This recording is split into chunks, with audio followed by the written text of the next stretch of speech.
Hey guys, what's up? It's the Merc here from Poolshit Games, and it is another episode of The Quest for Gaming at College.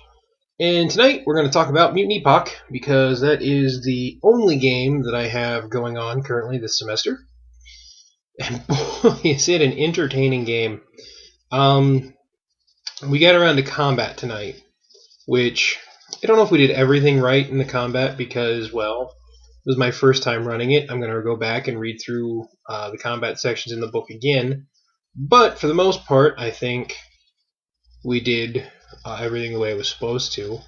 So I'll talk a little bit about how combat works, and then I'll talk a little bit about just what happened. So combat in this game is really, really simple. Every character, whether they're a player character, an NPC, a monster, has a strike value. Most strike values are from 1 to 50. Some are 1 to 60. As you get higher level, you get better strike values. And that's what you have to roll on percentile to hit that number or less. So if it's 50, 50 or less. Weapons give either a modifier of plus or minus to your strike value. So it can be anywhere from like plus 8 to plus 12 or higher on some things. And armor and other things help with what's known as a defense value, because everything in the game has a defense value, whether it's a player character or an NPC. And your defense value is a negative number. And the higher that negative number is, the better your defense value. Like, we had one character tonight whose defense value was like minus 54. The only way to hit that character was to crit that character.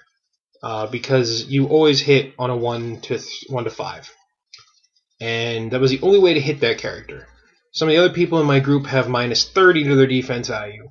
And the things they were fighting tonight were pretty basic bad guys, so they didn't really have a huge bonus to their strike value. But I mean, you can see combat is really simple. And there is a critical hit chart and a fumble chart. Weapon damage for weapons. Weapons are brutal. I mean, there was one of the bad guys had a rocket launcher, and if that would have hit somebody, it would have killed them probably in one shot, because it was a D100 plus 20 damage. I think the only character that might not have killed would have been the horseman that's in the party, because he has over 100 hit points. But like everybody else, if I would have rolled well, it would have one-shotted them. So it's a scary weapon, but it's a rocket launcher. It should be scary. It shouldn't be something you can just kind of laugh at. Even hand-to-hand weapons. There was a one sword did D20 plus, like, I think 11 points of damage.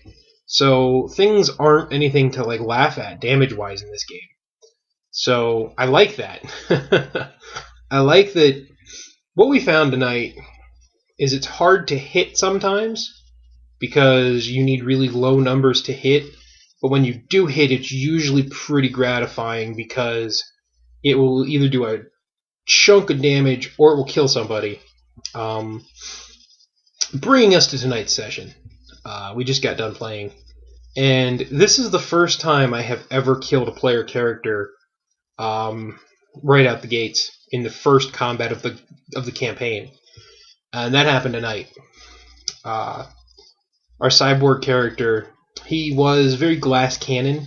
He had a huge defense value. Like I said, needed to critical hit to actually kill him. And I rolled an +3, which ended up resulting in him taking like 61 points of damage. And I believe he had 17 or 20 hit points. It dropped him to dead instantly. I mean, he was like cut in half by the sword that hit him. It was pretty brutal. And that was just because I got lucky. I got past that huge defense value he had, because he had a wicked defense value. Really, everyone in the party, some kind of damage. Whether it was just like a little bit of damage from a hand-to-hand, like a punch or a claw, or I think our one player took 20-some points of damage from a hand-to-hand attack. So, needless to say, it's a brutal combat system, and I like it. It feels it feels fluid and it feels dangerous, and I think that's the way combat should feel. Needless to say, the party took care of the 5 guys that came after him, which for 3 player characters versus 5 NPC monsters, they did pretty well. They ended up with some extra rocket launcher ammo from the one bad guy, and they're going to get a good amount of experience for it. The only downside is one player is going to have to roll up a new character. Though character creation in this game is really fun, so it's not like in D&D where when your character dies, you kind of just hate the idea of having to make a new one. I think everybody in this game likes character creation almost as much as actually playing the game itself, so that's a good thing. Needless to say, the combat took a lot out of the party.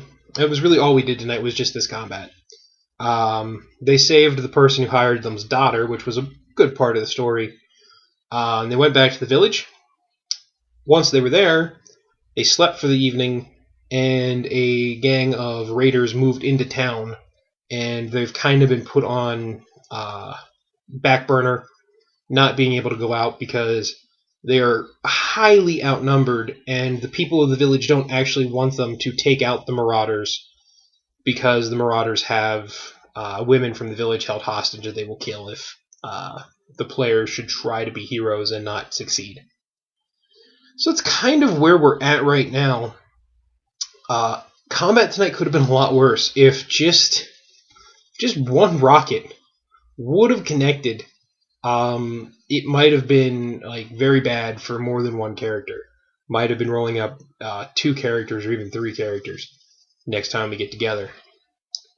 So I've learned that playing this game, you want to make sure you have a supply of character sheets handy, and you can get attached to your character, but understand that combat is dangerous and it can be pretty brutal, which I like. It's a good system so far.